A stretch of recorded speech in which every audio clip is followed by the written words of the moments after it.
কেন্দ্রীয় সংখ্যালঘু বিষয়ক ও সংসদীয় বিষয়ক মন্ত্রী শ্রী কিরেন রিজিজু 11 থেকে 14 জানুয়ারি 2025 পর্যন্ত সৌদি আরব সফর করছিলেন।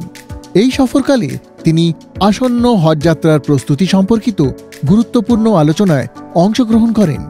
এর মধ্যে ছিল 2025 সালের হজের জন্য দ্বিপাক্ষিক চুক্তি স্বাক্ষর, হজ ও ওমরাহ সম্মেলন ও প্রদর্শনীর উদ্বোধনী অধিবেশনে যোগদান ছাড়াও সৌদি বিশিষ্ট ব্যক্তিদের সাথে দ্বিপাক্ষিক বৈঠক। সফরকালে কেন্দ্রীয় মন্ত্রী জেদ্দা এবং মদিনায় ভারতীয় হজযাত্রীদের জন্য করা ব্যবস্থাও পর্যালোচনা করেন।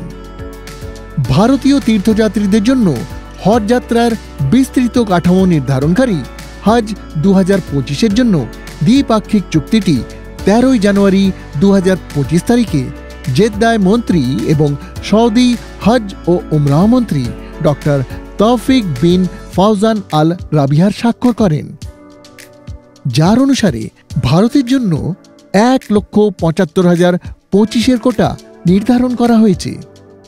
কেন্দ্রীয় মন্ত্রী জেদ্দায় সৌদি আরবের হজ ও ওমরাহ মন্ত্রণালয় কর্তৃক আয়োজিত চতুর্থ হজ ও ওমরাহ সম্মেলন এবং প্রদর্শনীর উদ্বোধনী অধিবেশনে যোগ দেন। এই আন্তর্জাতিক সম্মেলনটি প্রতি বছর অনুষ্ঠিত হয় এবং হজ ও ওমরাহ পরিষেবা ক্ষেত্রের গুরুত্বপূর্ণ সিদ্ধান্ত গ্রহণকারী বিশেষজ্ঞ এবং গবেষকদের দ্বারা অধিবেশন এবং কর্মশালা অন্তর্ভুক্ত থাকে। শ্রী কিরেন রিজিজু সৌদি আরবের হজ ও ওমরাহ মন্ত্রী ডক্টর তৌফিক বিন ফাউজান আল রাবিয়ার সাথে দেখা করেন এবং 2025 সালের হজের প্রস্তুতি নিয়ে বিস্তারিত আলোচনা করেন।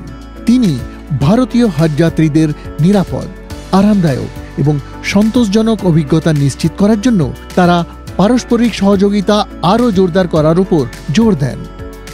মন্ত্রী রিয়াদে সৌদি আরবের পরিবহন ও সরবরাহ পরিষেবা মন্ত্রী ইঞ্জিনিয়ার সালেহ বিন নাসির আল জাসারের সাথেও দেখা করেন এবং ভারতীয় হজযাত্রীদের জন্য পরিবহন ও সরবরাহ পরিষেবা আরও সহজ করার পদক্ষেপ নিয়ে আলোচনা করেন। মন্ত্রী মহোদয় মদিনা প্রান্তে উপগভর্নর প্রিন্স সৌদি বিন খালিদ বিন ফয়সাল আল সৌদের সাথে দ্বিপাক্ষিক বৈঠকও করেন।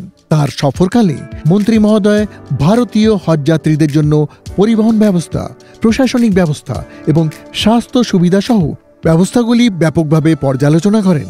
মদিনায় তিনি ভারতীয় হজযাত্রীদের অফিস পরিদর্শন করেন। তিনি জেদ্দা এবং মদিনা বিমানবন্দরের হজ টার্মিনালগুলিও পরিদর্শন করেন এবং তীর্থযাত্রীদের আগমন ও প্রস্থান এবং জিনিসপত্রের হ্যান্ডলিংয়ের জন্য উপলব্ধ সুযোগ সুবিধার সমীক্ষা করেন। ভারত ও সৌদি আরবের মধ্যে একটি কৌশলগত অংশীদারিত্ব রয়েছে, যার মূলে রয়েছে গভীর ঐতিহাসিক ও সভ্যতাগত সম্পর্ক। হজযাত্রা দ্বিপাক্ষিক সম্পর্ক এবং দুই দেশের মধ্যে শক্তিশালী জনসাধারণের মধ্যে সম্পর্কের একটি গুরুত্বপূর্ণ দিক। শ্রী কিরেন রিজিজুর সৌদি আরব সফর দুই দেশের মধ্যে ক্রমবর্ধমান সম্পর্কের ক্ষেত্রে একটি গুরুত্বপূর্ণ উপলব্ধি এবং আমাদের সম্পর্ক আরও গভীর করার জন্য উভয় দেশের প্রতিশ্রুতি প্রকাশ করে।